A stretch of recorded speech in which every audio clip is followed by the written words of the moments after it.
नमस्कार, मैं हूं आपके साथ प्रदीप आजाद। राजस्थान की राजनीति में यूं तो अभी तक कई मुद्दे नजर आते हैं। पक्ष विपक्ष, आरोप प्रत्यारोप, वार पलटवार, तमाम तरह की चीजें इस समय देखने को मिल रही है। लेकिन सबसे ज्यादा जो इस समय एक मुद्दा अभी तक छाया हुआ है और जिस मुद्दे की शुरुआत हुई थी 17 अप्रैल को, लगभग 13 दिन पहले। दरअसल अलवर के राजगढ़ में अचानक अवैध निर्माण ध्वस्त करने के मामले में एक हंगामा हुआ था और जहां पर बताया जाता है कि करीब 4 मंदिरों को भी ध्वस्त किया गया था और यहीं से शुरुआत हो गई थी भाजपा और कांग्रेस के बीच तकरार की। मंदिरों को ध्वस्त क्यों किया गया, वजह क्या रही अभी तक। हालांकि इस मामले में 2 अधिकारियों को यहां पर गवर्नमेंट ने सस्पेंड भी किया। राजगढ़ ईओ उन्हें सस्पेंड किया गया, राजगढ़ एसडीएम उन्हें सस्पेंड किया गया। लेकिन मुद्दा है कि अभी तक शांत नहीं हो रहा और अब पूरा मसला कोर्ट तक, अदालत की चौखट तक जा पहुंचा है। आज इसी मुद्दे पर चर्चा होगी और चर्चा के लिए हमारे साथ मौजूद हैं एडवोकेट अमितोष पारीक। और अमितोष जी से जानेंगे कि आखिर पूरा जो मसला हुआ, क्या इसके पीछे की कहानी है और अदालत में इस समय क्या चल रहा है। अमितोष जी, क्या अभी तक चल रहा है और क्या पूरा मसला हुआ, आप लोगों ने देखा, अदालत में आपने पीआईएल दाखिल की है, कहानी क्या है अभी तक? प्रदीप जी, कुल मिलाए कहानी यह है कि 17 अप्रैल को ये असंवैधानिक रूप से और अवैधानिक रूप से जिला प्रशासन के अधिकारी सरकार के दबाव में एक प्रतिक्रिया करते हैं जिसमें कई अवैध निर्माण बोलते हुए घरों को तोड़ा जाता है और 4 मंदिरों को भी तोड़ा जाता है।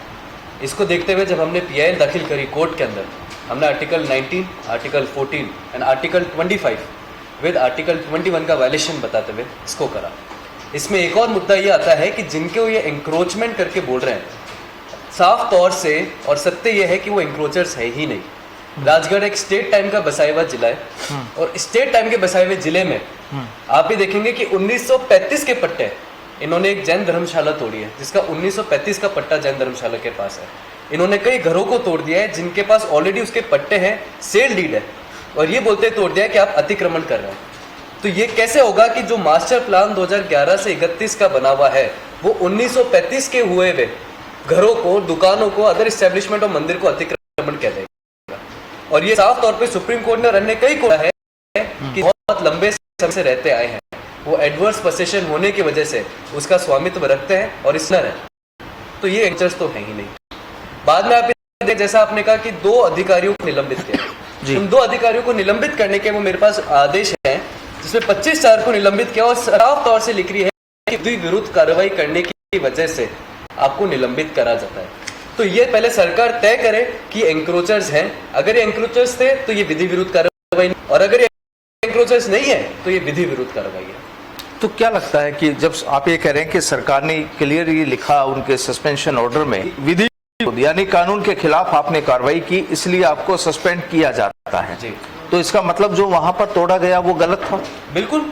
आप ये देखेंगे कि जिसका भी लैंड होता है उस लैंड को सरकार पब्लिक पर्पस के लिए जब है तो उसको एक्वायर करेगी लैंड एक्विजिशन एक्ट में, और इसमें रूल्स भी बने हुए हैं जिसमें पूरी प्रक्रिया दे रखी है। आप इसका किसी के ओनर से उसका लैंड रहता है तो उसका एक सर्वे रिपोर्ट होता है, सोशल इंपैक्ट रिपोर्ट होती है, उसके बाद उसका मुआवजा तय होता है मार्केट प्राइस पे, हियरिंग होती है पब्लिक ऑब्जेक्शंस पे, और उसके बाद उसको पैसा दिया जाता है कंपनसेशन के रूप में, उसका लैंड एक्वायर किया जाता है।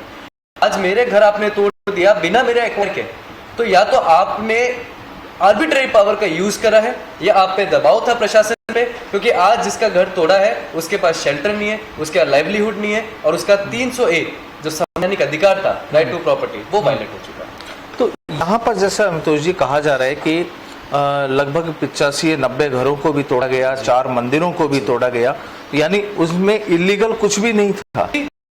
इलीगल होता सर, तो इलीगल अगर कहा जाता, आप मुझे एक बताएं, मंदिर यहाँ पे ऐसा नहीं कि पहली बार विस्तार के रूप में किसी भी तोड़ा गया, पहले भी टूटे पर उनको रीलोकेट किया गया है, रीसेट है।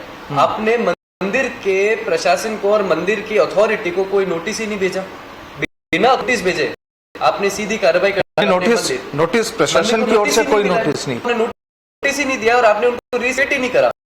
और जो मंदिर पूर्ण प्राचीन काल से है वहां पे, प्राचीन काल से मंदिर होने के बाद आप उसको तोड़ रहे हो बिना नोटिस के, तो ये या तो आपकी प्रशासनिक कार्रवाई गलत या सरकार का ये दबाव हो चुका है कि हमारी सरकार है तो हम जैसे चाहे कानून को अपने हाथ में लेके कार्रवाई करते रहेंगे। तो अभी जो आपने अदालत में जो PIL जो लगाई है उसमें क्या लिखा गया है और क्या कानूनी कार्रवाई चल रही है? अदालत के अंदर PIL लगाई है, उसमें हम सबसे पहले party chief minister of Rajasthan को बनाया है। चीफ मिनिस्टर ऑफ राजस्थान बनाने का यही वजह रही है कि आप एक इलेक्टेड रिप्रेजेंटेटिव है और एक इलेक्टेड इंडिविजुअल है। यहाँ राज्य के लोगों ने आपको चुना था उनके फंडामेंटल राइट्स को प्रोटेक्ट करने के लिए। अन्यथा है कि आप तो आज की तारीख के अंदर उनके फंडामेंटल राइट्स वायलेट हो गए, तो चीफ सेक्रेटरी, जिला प्रशासनिक अधिकारी, अन्य कई अधिकारी तो लायबल हैं कार्रवाई के लिए, पर इनका लायबल वो चीफ मिनिस्टर है, क्योंकि एक रिलेशनशिप चलती है सर प्रिंसिपल और सर्वेंट की, मास्टर एजेंट की, जिसके अंदर उनके लाइबिलिटी, स्ट्रिक्ट लाइबिलिटी क्रिएट होती है। तो जिसको चुना गया जवाबदेही है और चीफ मिनिस्टर इस कार्रवाई के लिए जवाबदेही है, क्योंकि यहाँ की सरकार के राज्य के लोग आज बिलक रहे हैं, अपने मूल अधिकार के लिए लड़ाई लड़ रहे हैं। हमने 8 पार्टीज भी बनाई है और हमने मांगा है कोर्ट से कि इसमें जुडिशियल इंक्वायरी हो। तो जौहरीलाल मीणा का आप वीडियो देखेंगे, MLA ने ये वीडियो वायरल हुआ है कि जिसमें वो कह रहा है कि 34 मेरे को दे दो, बोर्ड हमारा बनने दो, तो ये कार्रवाई नहीं करूंगा।